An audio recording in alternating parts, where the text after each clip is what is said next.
have Kristen, and he's going to talk about the electromagnetic counterparts of Spacetime Sirens. Thank you. In fact, I wanted to start by thanking you for the invitation and Bernard for the hospitality of the Institute. So what I hope to do with this talk is getting you interested in this idea that's gaining momentum with time, I believe. This notion that we might be able to find electromagnetic counterparts to the Spacetime Sirens that Lisa will be observing whenever it's available to us. And so there's been some work done on this in the context of the coalescence of massive black hole binaries. And I'll discuss that for the first part, during the first part of my talk, because a lot of the basic concepts and strategies and various issues that have to be still sorted out are essentially the same as the idea I want to discuss in the second part of my talk, which is the notion that white dwarf MRIs specifically might also be good candidates for these electromagnetic counterparts. And essentially my talk, I think, will be an introduction to Alberto's talk tomorrow, to some extent. Let me mention that a lot of the work I'll show you on the massive black hole coalescences and this issue of localization and finding electromagnetic counterparts has been done by Ben Secoxis, then a PhD student co-advised with my colleague Zoltan Nyman. So in the beginning, there was Schutz 1986. That's where it started, actually. And I think most people in this room are familiar with this actually result. So I won't spend too much time on it. Astronomers, when I give some version of this talk, are somewhat surprised actually by this, especially with the precision you can achieve with LISA measurements. But the point, I guess, that I should emphasize in the context of this discussion with more like physics or GR people is that you're probably familiar with still, but I think it's worth emphasizing it. Essentially, distance measures, especially on cosmological scales, are one of the most difficult things to achieve in astronomy. Astronomers have fought for hundreds of years, essentially, to try to get good distance measurements. And so what Bernard has shown, looking at considering basically a binary decaying under the emission of gravitational waves, is that to leading order quadruple emission, you get the following relations between the intrinsic source parameters and the observables. So this is like the strain, amplitude of the plus and cross polarization. This is a redshifted chirp mass of the system. This is a frequency. Let me say distance. Frequency derivative as the binary decays and the frequency increases with time. And the wonderful thing is that modulo some factors that we'll talk about, because the factors are actually the important thing here, essentially observing the amplitude of the current waves, its frequency, and the way that frequency changes with time, you get a direct measurement of the distance to the source. And that basically doesn't happen in astronomy. We are not dealing with coherent sources decaying under dynamical conditions. So that's actually really exceptional in that sense. And essentially a lot of what the talk is about is these proportionality factors here are hiding angles, the direction to the source, actually. To be able to measure this distance well, you need to know the location of the source in the sky well enough. Otherwise, actually, well, essentially your amplitude is modulated by various beam factors that depend on your detector, and you cannot measure this distance very accurately. So this is one of the key, one of the key motivations for the design of the LISA experiment. So what you could do on the Earth, and people are considering this, is an array of detectors at specific location on Earth might be able to localize your source with some accuracy.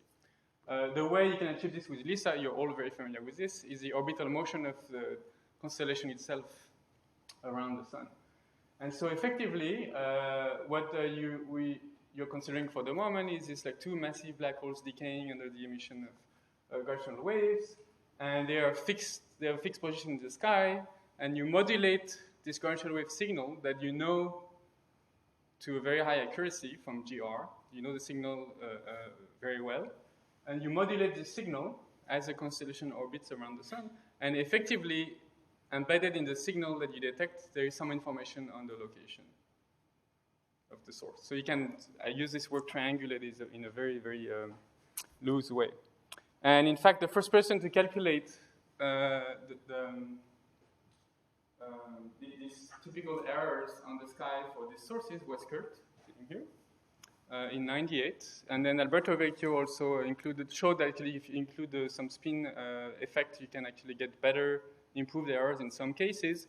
And this has been reconsidered in the last few years with various degrees of accuracies and assumptions. And what I'm showing you here is just a table showing the typical errors. Well, I think, again, most of you are probably familiar with this notion that for a typical source like this massive, massive black hole, redshift 1 million solar mass each, you get about a degree squared. That's a typical scale. Again, this is usually what I show to astronomers because they actually are not so familiar with this necessarily.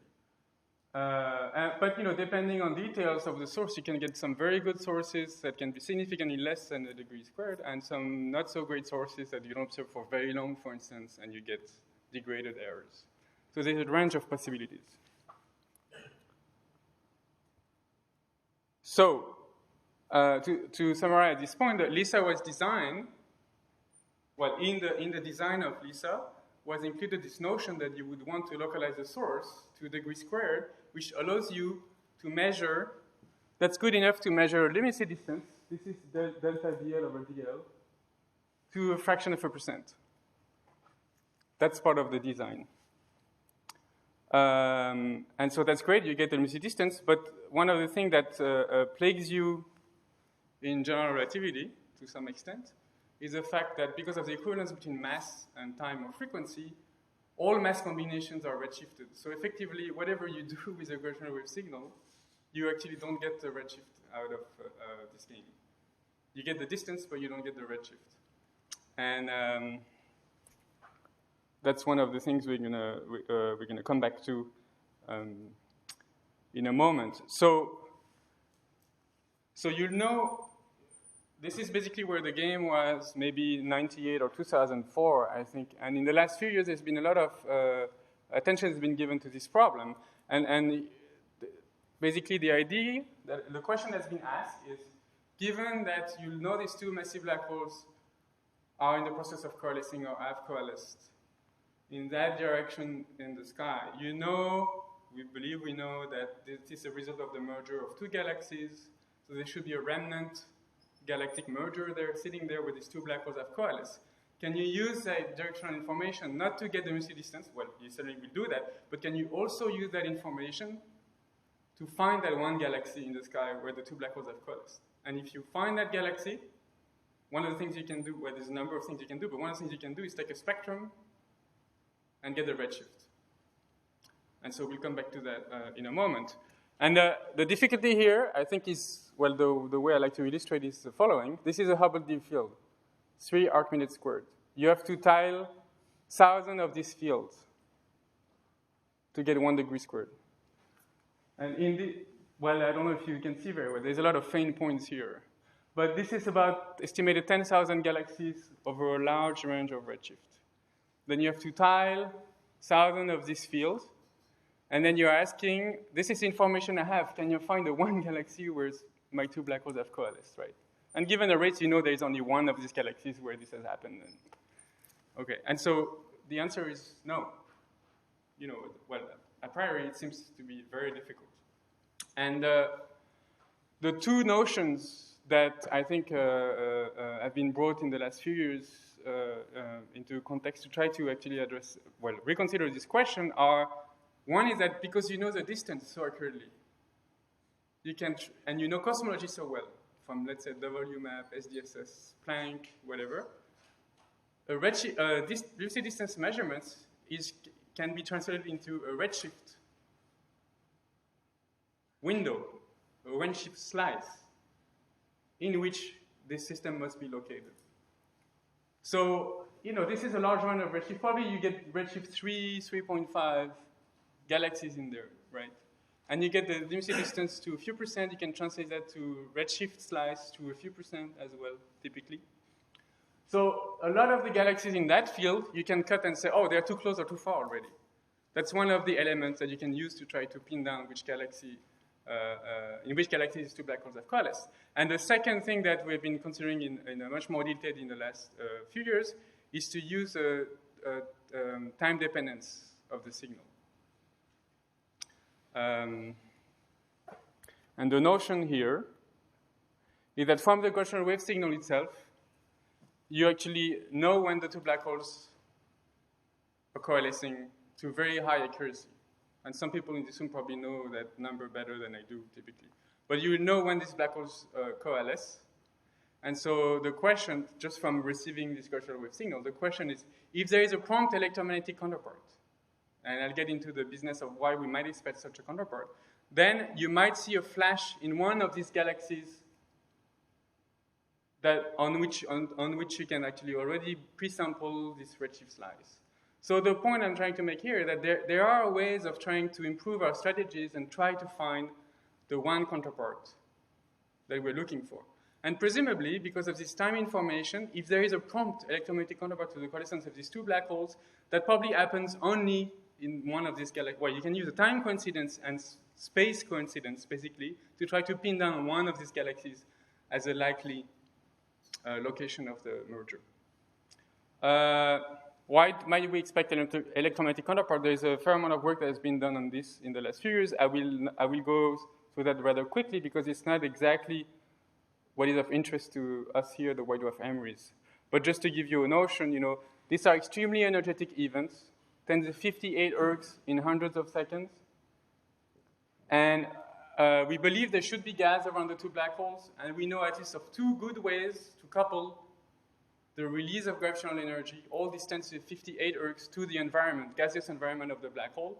One is the fact that, from the point of view of bound gas to the binary suddenly loses a few percent of its rest mass in gravitational waves on a very short time for gas that's relatively far away from the black hole. So it's a sudden actual change in the gravitational potential that might trigger some effect in the gas.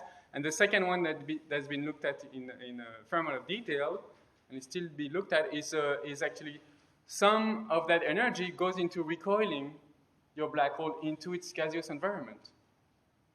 And it's a small fraction of that huge amount of energy, but for 100 kilometers per second recoil velocity, which is not big by the standard of what people are discussing these days, you are you're giving the black hole 10 to the 53 ergs of kinetic energy, and that can be dissipated in the environment. This is much more than what supernovae do, to give you a scale. So there are reasons to expect. The details are very murky, and people are working on that. It's not clear we have a predictive, way of knowing what to expect. But the point is there are ways to couple this energy to environment to produce an electromagnetic counterpart. Yes? So for the second mechanism, the recoil, you get a little better picture of how that energy would couple to the environment? So I was black. Yeah, but typical example is you have a bound accretion disk. Yeah. And let's say for the moment the recoil is in the plane of the accretion disk. Then there is an escape velocity radius, if you will, where I will recoil my black hole with this bound disk into the unbound disk and create weak shocks and various things. I will drive eccentric orbits from this anisotropy, huge amount of dissipation on short viscous timescale. All of these are the sort of things people are considering. There is more, actually, but I'm just giving you that as an example. Yeah, this we know has to happen. I guess. If there is gas around, and we believe there should be gas around. And the other point that I would make is that these are rare events, from the LISA race. I don't need to convince you. So they would have been missed, actually, very easily in current surveys. Tidal disruption events are very difficult to find because you have to do an all-sky survey, and that's difficult. We're talking here about finding events, knowing when they happen and where they happen in the sky. So we would have missed them without that information before, basically. All right, so you want to catch this event promptly so that you can say, oh, this is the one galaxy. The flash I see now is the one that has to do with the coalescence of my two black holes. And so I will not go into detail of this, but just to mention the work that Bensey has been doing. The errors that I quoted in this table earlier are the final errors. You integrate the signal over the entire coalescence of these two supermassive black holes, and you get a typical error estimate. And one of the things that had not been looked at carefully is how you build this error, or how you grow your information with time. And the key thing here, I guess the key element I would emphasize, is the following. It is known for this event that you build most of the signal-to-noise ratio at the very last moment. You know, the last few cycles are the ones where you build, because the amplitude is largest, the last few cycles are the ones where you build mostly your signal-to-noise ratio. But on the other hand, this localization information that's contained into the modulation cannot be built at the last few moments, because you're using the modulation over a 1-year orbital period. So certainly in the last few hours, in the last the last 1 day, you don't modulate the signal so much because the Lisa constitution is not moving much. So even though you build the entire signal to noise at the last moment, the localization information you must have to a relatively good accuracy well in advance of merger. That's a key thing, I think, that motivates us to look at this. And these are actual calculations. Bensey invented a specific method that's an approximate way of decomposing the Lisa modulation signal and sort of disentangling that from actually the source signal itself. I don't think that's very interesting to go into detail here. But the point is that it basically illustrates this for million solar mass black hole at redshift 1. This is a linear angular error as function of time before ISCO.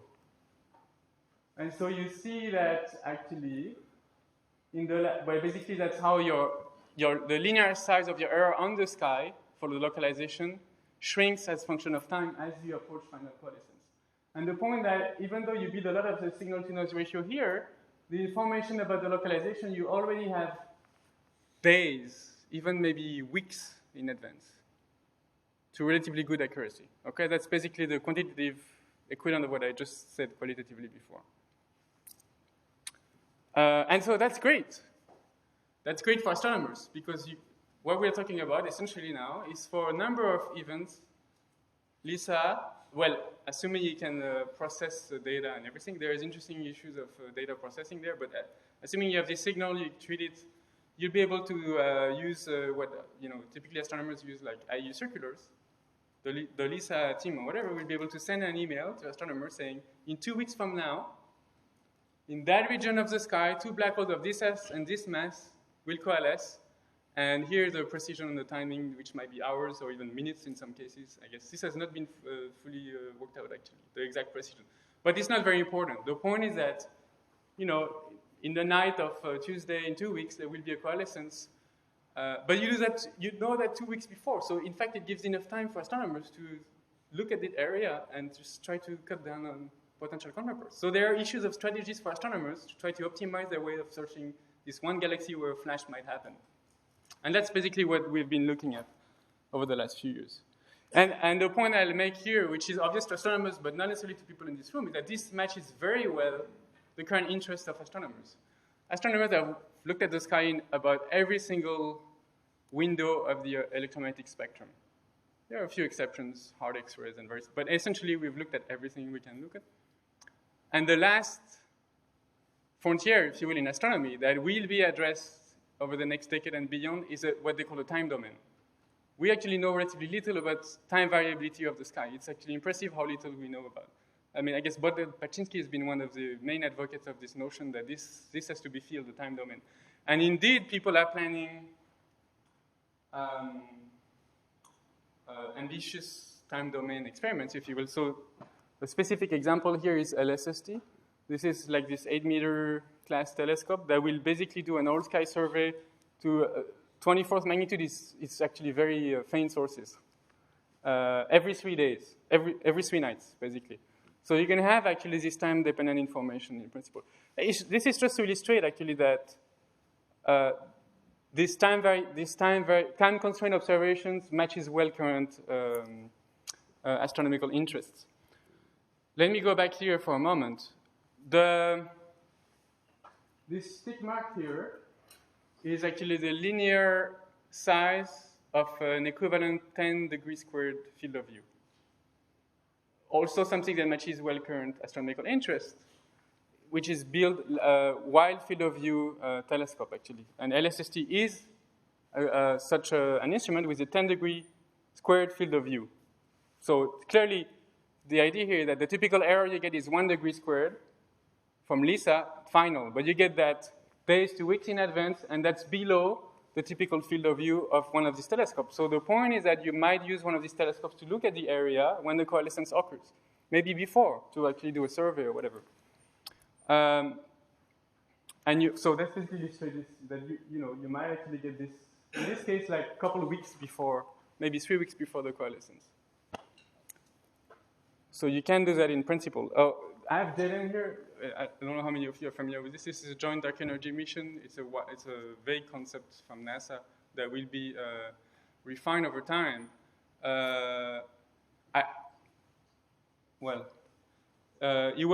We didn't think of actually looking at JDEM. JDEM is an infrared mission, but you could look at these things in the infrared as well.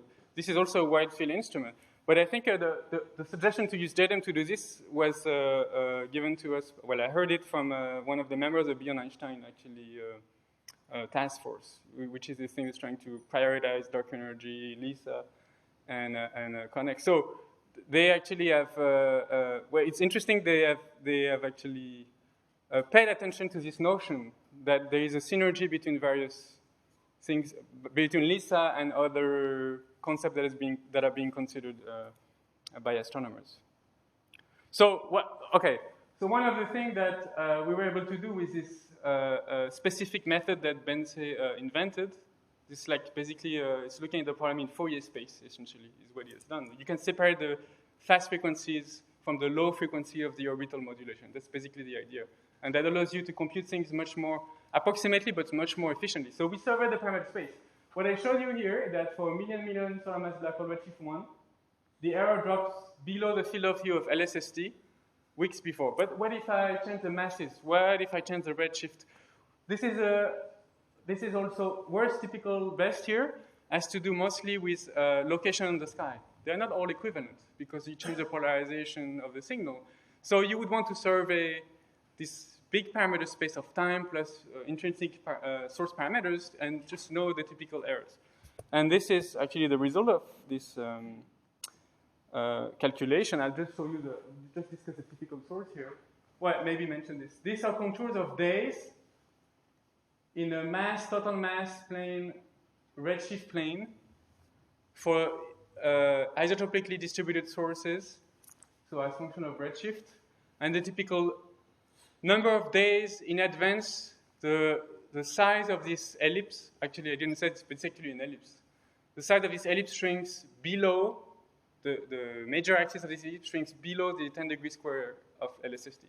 So basically this is telling you that for typical supermassive black holes I will see below redshift 2, say, you'll have several days typically.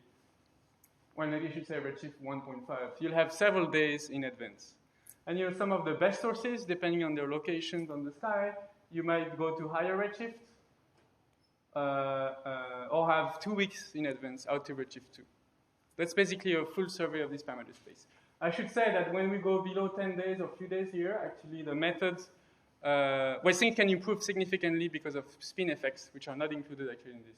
So things are even better when you go to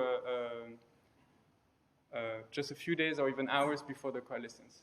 And that was actually calculated by Scott Hughes and his student Ryan Knight. Yes. How does this do the aspiration? Yeah, we have some figures. It shifts a little bit the peak of these curves, but it doesn't dramatically affect the conclusion. There is some quantitative difference, and there is some canceling effect. I don't remember on top of my head what, but it's not. Ratio 1 to 10 we calculated, and it's not dramatically different. There's some shift, but it's in the papers. You can find it, I think the signal is less strong, but actually for a number of black holes, it shifts in the right, better frequency range. So somehow, you shift things and it doesn't look extremely different. Yeah. All right, so this is now part of the science requirement document that I haven't seen, but I was told. This is part of the science requirement document for LISA. So it's become sort of part of the general story. There's hope we might be able to use this time and space coincidence to find this electromagnetic counterpart. So as I said, this poses a number of interesting questions for astronomers, and I think in the context of wide MRIs, these questions will also be interesting to ask, actually. There is essentially nothing on this problem, as you'll see in the rest of the talk, but there's a number of things you could do. You can use this 2 weeks advanced warning to survey the area, use this redshift slice to find a few galaxies, maybe say, oh, this may be a recent merger, so let me look at disturbed galaxies, because it's maybe a recent galactic merger. Find clusters of galaxies because it's more likely that a galaxy merger is in a galaxy cluster. There's a lot of things you can try to do to increase the chances of finding this electromagnetic counterpart. This is any ellipse. Instead of using a big telescope like LSST, why don't you actually tile the ellipse with several smaller telescopes? All of these things will have to be considered seriously to optimize these search strategies. There are best sky directions. You know that a little bit in advance. So you know you shouldn't focus on this event next month, but the one 2 months from now, because it's better localized on the sky. All of these things are sort of new ways of thinking, I think, about LISA observations and what you might do with them. And then the other element here is that you have a late time rush. You can collapse your errors by a factor of 10 or more in some cases because you actually have a spin precession, and that induces extra modulation in the signal that helps you localize the source better. And we're talking about the last day here. Then there is issues for LISA itself. Can you download the data in the last day, reduce the data on a big cluster that you can tell astronomers, these are a few arc minutes where this black hole is going to coalesce. These two black holes will coalesce in the following night. And these are issues that, I believe have not been discussed so much, but there are actually practical issues with downloading the data, reducing the data in quasi-real time. Okay, so why the effort? And that actually is also, I think, that actually is, I think, one of the important aspects of the Word of MRIs as well. Why would you spend all these astronomical facilities, time, and effort to do this? What are you going to gain from it? There's a lot of galactic black hole astrophysics you might be able to do. To give you an example, I don't want to go into this too much, but you know the spin of the black hole. If the gas has not changed, and you know the orientation of the orbit, if somehow the processes that have brought the black holes together have not changed significantly, you could look at the galaxy. If you resolve it, and it's a disturbed merger, or even if it's a relaxed system, you might have a preferred orientation in the sky that you might be able to tie to the orbital inclination of the black holes. Depending on how disturbed the galaxy is, you know whether it's wet merger, dry merger, meaning a lot of gas or not a lot of gas. Is it new or old? That gives you a concern in the time the two black holes took to coalesce. This sort of things. So that's interesting to astronomers. I don't think it's necessarily interesting to GR people. But I think one of the key motivations behind this whole enterprise is to go back to this formula, is that you get the distance at percent precision, you get the redshift. If you find a galaxy, if you find a unique galaxy in which an electromagnetic counterpart has just occurred, then you get the redshift to the precision of your spectrometers, which is much better than percent precision. So you can draw a Hubble diagram, but using gravity, essentially, so a gravitational Hubble diagram. And that is a very precise measurement that you're making. And there's a number of other interests to this gravitational Hubble diagram, so let me try to go through here some of the arguments in favor of trying to making these measurements. This is actually a Hubble diagram. You'll see it a few times here. This is it's a little bit old. Maybe it's like 1 year old or 2 years old. But essentially that's the best fit model with dark energy. And there should be a shaded area that you cannot see. But it's very small around the blue line. And these are supernova data. So it's basically the best fit model and one of the evidence for dark energy here. There are a number of issues. Using supernova standard candles, you use the notion that they all have the same intrinsic luminosity with a small scatter probably, but essentially they are standard candles. They have a well-determined luminosity, so from the brightness of the source, you get the distance. That's basically the idea. It's possible that because of metallicity effect, this supernovae might evolve as function of cosmic time. So you could think that your calibration could be biased. It's quite possible. People have not quite really solved this. The space-time sirens and this conventional Hubble diagram, you have self-calibrated sources. It's essentially almost a geometrical, if you will, or, well, it's a little bit of an overstatement, but essentially it's an extremely clean self-calibrated source. So you don't have issue of calibration. You get the distance to the precision quartered, and it's accurate, and to the extent that GR is right, we essentially know at that level it's right, I think. You get a self-calibrated source, and therefore a very good measurement. There are other issues. It's possible that dust, well, people have invoked the possibility, I don't think it's considered seriously anymore, but that dust could actually, make some of this dust along your line of sight may actually affect the luminosity of your supernovae and fool you into believing that they become fainter, etc. This sort of ideas. They are constrained on this. But the point is that gravitons, or gravitational waves, essentially are not subject to any significant absorption or scattering. So that's it's also a perfect system in that sense. You're using this mediator that's very clean and also very difficult to detect. You might be able to do this at larger redshifts, maybe 2, 3, find this electromagnetic counterpart, optimistically, I think. And the other point is that this is a fundamentally new way of measuring distances, and what I mean by this, I guess, is that all the distance we have measured from the point of view of a physicist that's been done essentially with photons. And measuring a distance with a graviton, if you will, might yield surprises in principle. Okay, limitation. One of the key limitations of this is, I'll get to these red curves a little bit later. But what these error bars here show you in these different world lines, if you will, is a typical 1 sigma error that you get on your measurement due to weak lensing. So here is a notion. You have, let's say you find this electromagnetic counterpart. You have the redshift very precisely. You have the luminosity distance very precisely. Great. You have an extremely precise measurement of what's going on along this line of sight. But the problem is that the universe is inhomogeneous. There are fluctuating density contributions. And so you actually bend, essentially, your pathway, your graviton or photons. And so effectively, this one line of sight, statistically, is not representative of the universe as a whole. And so the way people address this with supernovae is to have a lot of sources, because there is a well-defined average of these path deviations, standard deviation. If you average over many of them, you get something that's representative of the universe as a whole for the geometry. So essentially, that's the problem here is that a single, very precise measurement is useless or near useless. And so one of the things that people have asked when I give this talk at astronomers is, can you de-lens a line of sight?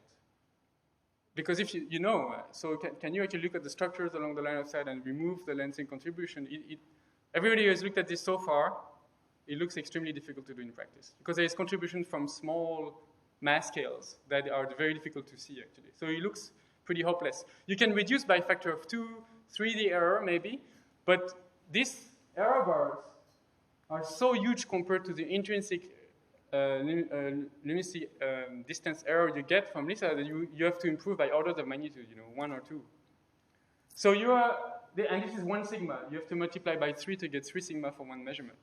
So it seems that there is no way around piling many sources to average out this weak lensing error.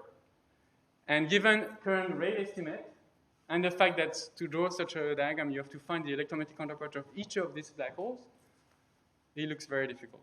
I think everybody who has looked at this now well, I talked to Dan Halls, Scott Hughes, we seem, they basically the ones who pointed out the difficulty of this. We looked at various ways of trying to beat this, but there is no obvious solution. So unless you have by chance a very, one event at redshift 0.5 or whatever, because the error shrinks dramatically at low redshift here, you're very lucky. It's a rare event, but you turn on LISA and there is one such event. So one measurement would be very precise in that case. It doesn't look like you'll be able to do this. Yeah. So did anyone do a calculation of estimation of no, that would be a good calculation. Yeah, that would be a good calculation. You do a population and then you say, find the electromagnetic counterpart. How many do I need per unit redshift to actually compete with supernovae or whatever, these sort of things. Because the point here is Yeah. that there are, I think, quite severe, let's say, limitation on the actual number of sources you expect at redshift below 2 or 3. Yeah, exactly. According to her. Yeah, that's exactly what I meant. For Yeah. example, if with 10 or 15 sources, I cannot get the same precision that you get in supernova, I don't think so. then Yeah. you don't expect to have like, the whole sky looking as small as this number of sources. Yes. According to our. Yes. So that's exactly what's behind my claim that it looks very difficult. Yeah. On top of that, you would have to find the electromagnetic counterpart of this 15 or whatever, which is a serious astronomical enterprise probably. So it's a payoff for that you would get a beautiful gravitational Hubble diagram. I think people would go for that, but it looks like you're not going to be able to beat the number of supernovae basically. So the measurement itself again is fundamentally beautiful and extremely clean, but you're screwed by the fact that the universe is inhomogeneous, basically. Okay, so one of the things that before going into the business of wide-dwarf MRIs and try to beat this weak lensing, actually that's one of the interests of wide-dwarf MRIs, I just wanted to mention one thing, well, a few things, that even if you're not able to compete with other cosmological probes, let's call it, like supernovae and whatever other methods people are inventing in terms of precision, it could still be that you'll be surprised by what you find with these measurements. I think this is something important to keep in mind. And I'll give you a few examples. And I guess what I'm saying is intimately tied to this notion that you can find, again, these electromagnetic counterparts. So I'll just give you a few examples, and so now I look into the possibility that, which is considered seriously by theoretical physicists. Everybody in this room is a strong believer of GR, I'm sure.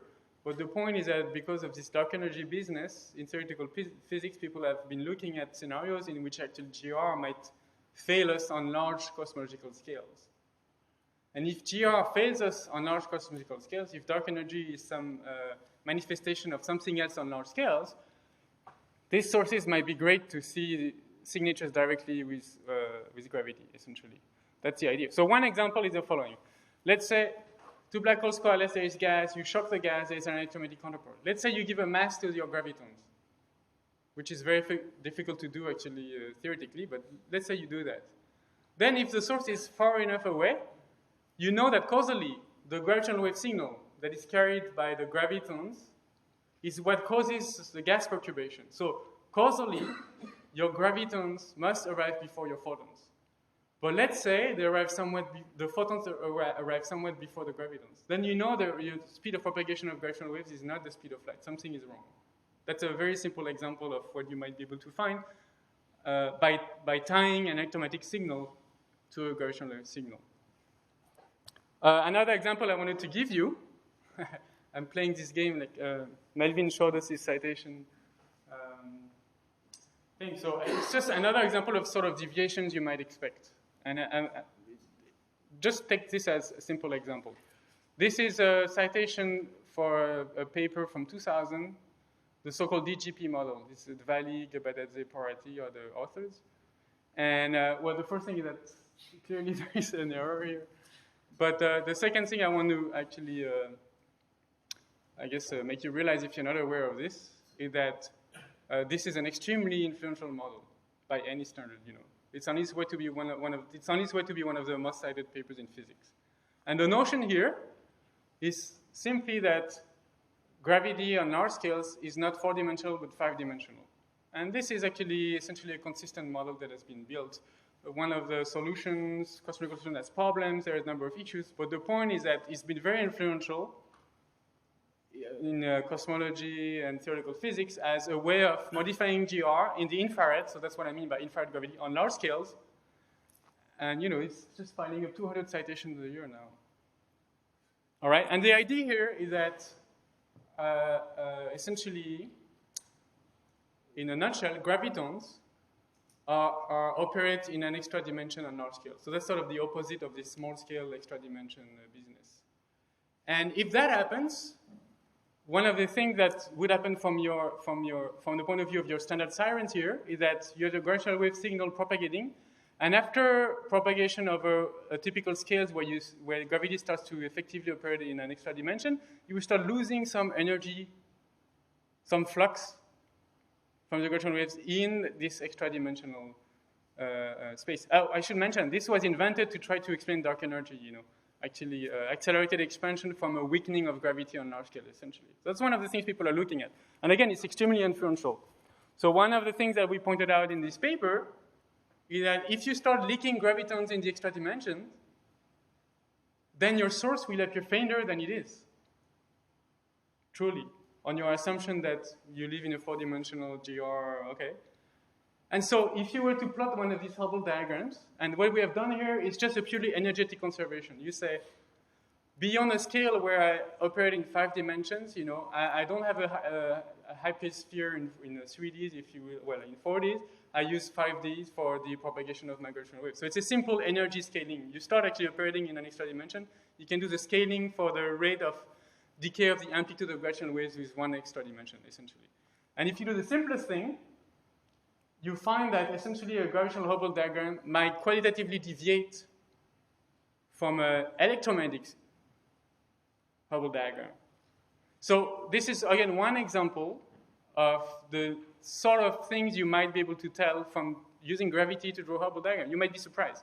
It turned out that this energetic argument, even though it's valid, is quantitatively wrong, because when you do the actual calculation of gravitational wave propagation in that theory, you find that because the gravitational waves that Lisa will see are short wavelengths, they actually don't propagate in the extra dimension significantly. So the effect exists in that theory, but it cannot be essentially detected.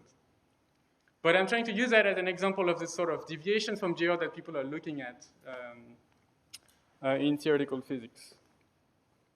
So this I already mentioned, I guess, well, in pathing, but there's also the notion, I guess, again, about finding this electromagnetic counterpart. Imagine there is gas, and around these two black holes while they coalesce.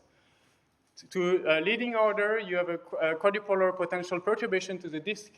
So if you find the source before the coalescence, you might track your gravitational waves, and you might see a time-varying electromagnetic signal at the center of these galaxies, and you might be able to tie again the different propagation of photons and gravitational waves through space-time over cosmological scale. So that might be able to, you might be surprised again there, because you actually have constraints on what's going on. These are just a few examples of the interest in trying to find, as early as possible, even before the coalescence, the galaxy in which these two black holes are coalescing, basically.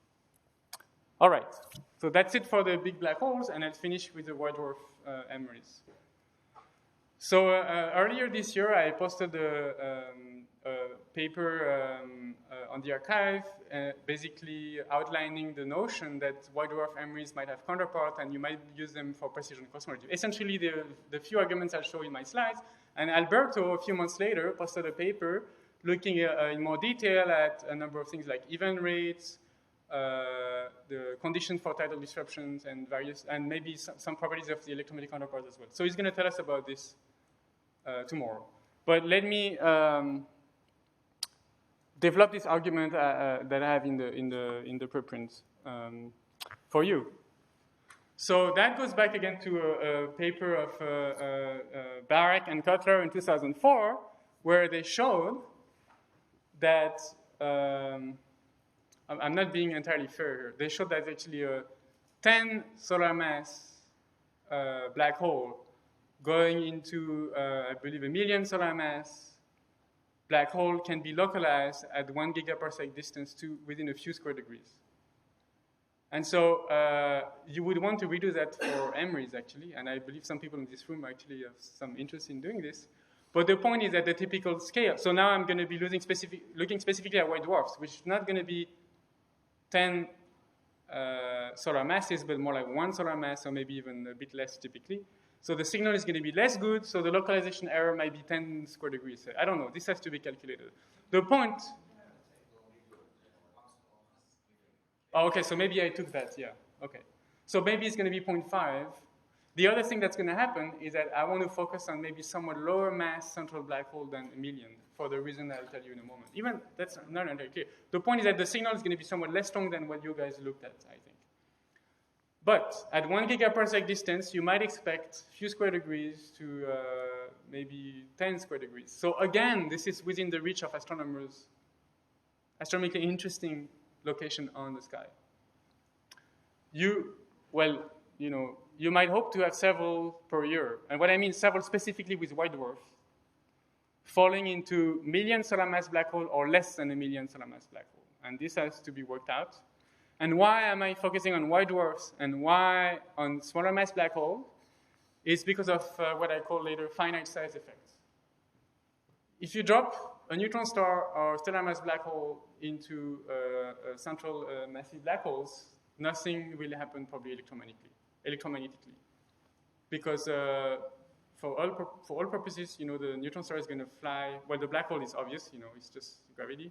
But the neutron star is going to fly in the supermassive black holes and feel very little of the tidal influence of the black hole before it falls in. But it's been known for a while, it's not new, that typical white dwarfs are disrupted, entirely disrupted by the tidal field of a black hole below 10⁵ solar masses. And you'll hear more about the exact constraint there from Alberto tomorrow, I guess. The point is that the scale is almost there. And in fact, you can help it if the black hole spins, because you're able to bring the white dwarf closer. And so you might, even 1 million solar mass black hole, this has to be done actually, this is a GR calculation that has to be done accurately, but even 1 million solar mass black hole might be able to disrupt a white dwarf on a prograde orbit just before coalescence. So the point is that white dwarfs falling into this somewhat low mass supermassive black holes, galactic nuclei, might be perturbed tidally, and by that I'm being pretty vague, but a number of finite size effects might happen before the final coalescence. They could be disrupted. People have mentioned, and I mentioned in my paper, detonation. This looks rather unlikely, but this has to be looked at. If you increase the density of the white dwarf at the center without heating it too much, in principle, you could trigger a supernova. It seems rather unlikely with the MRIs, but this has to be looked at in detail. All right, so they might have this, a subset of all MRIs that Lisa will see might have electromagnetic counterparts. That's the point. And what's the point of the gravitational Hubble diagram? 1 gigaparsec must be redshift 0.15 or 0.2. I'm not sure exactly. I haven't checked this in detail. The point is that you can forget about weak lengthening errors. So suddenly, if you can do this, find the electromagnetic counterparts of white dwarf MRIs, you get rid of weak lengthening, you have very precise gravitational Hubble diagram. Out to redshift 0.2, say only, but you have a very precise gravitational Hubble diagram. And this is illustrated here. This is plotted in terms of typical error on the redshift equivalent of a luminosity error. Given a luminosity distance, you can, given that the cosmology, WMAP, lambda JDEM, you translate that into a redshift value. So basically, for a luminosity distance error, you can translate that into a redshift error slice.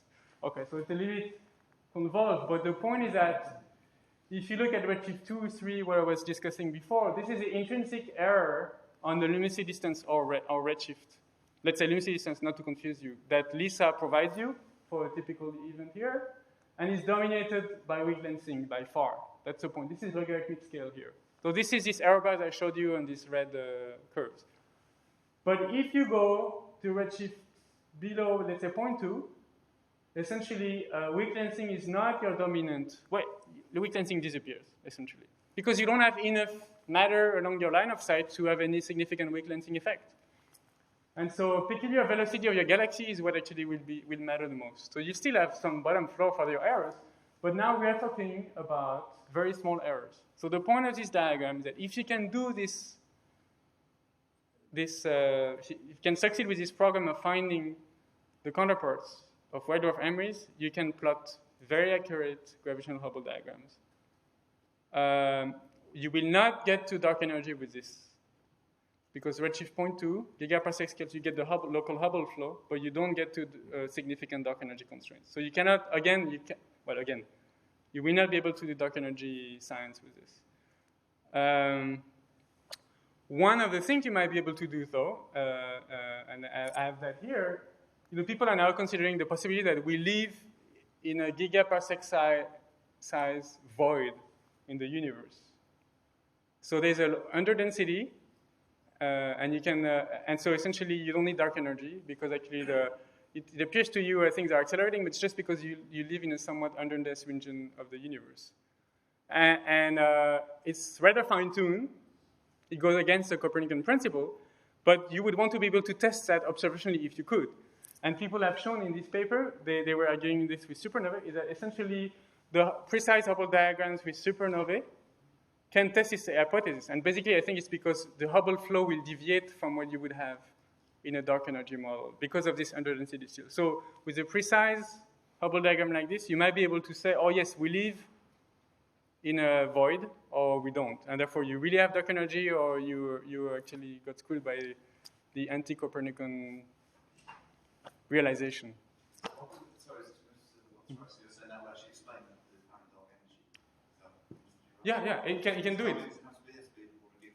Yeah, it's for a gigaparsec. And it's very difficult to rule out, except on philosophical principles. The point is that you could test this actually with observation. I think that's important. I mean, I think it's unlikely, but the point is that you cannot rule it out.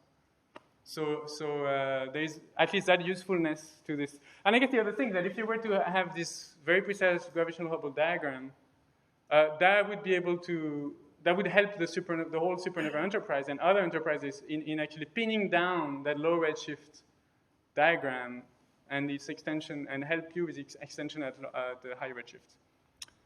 Okay, the last thing I will mention, another advantage I see of this white dwarf MRIs, is that there is a potential flow that astronomers point out every time I tell them about this big black hole, is that you need gas. You need somehow gas to power electromagnetic counterparts, right? And so gas will help the black holes coalesce. This is a standard law now in astronomy. And so there would be gas around. But the point is that if you have too much gas around, you will have an obscured, and we see this like recent mergers of galaxies, you probably have a lot of dust, and you have an obscured galactic nucleus. So it might be that this whole thing I defended to you before, it might not be possible for you to see the flash from the coalescence of the two black holes perturbing the environment because there is too much gas in this galactic center. The white dwarf MRIs are much less likely to be subject to this because essentially you're dealing with clean galactic nuclei, the cleanest possible, let's put it that way, and you just drop your star, and one of them is going to be a white dwarf, and that's it. So it's relatively clean in that sense as well. Okay, so the program with white dwarf, at this point, there is only, as far as I know, 2 papers published or posted to discuss this idea. And so I believe there is clearly a program, an interesting research program to try to actually see how far this idea can be pushed. And the program is going to be to catalog all these finite size effects of a white dwarf spiraling into a low mass supermassive black hole. And then to try to infer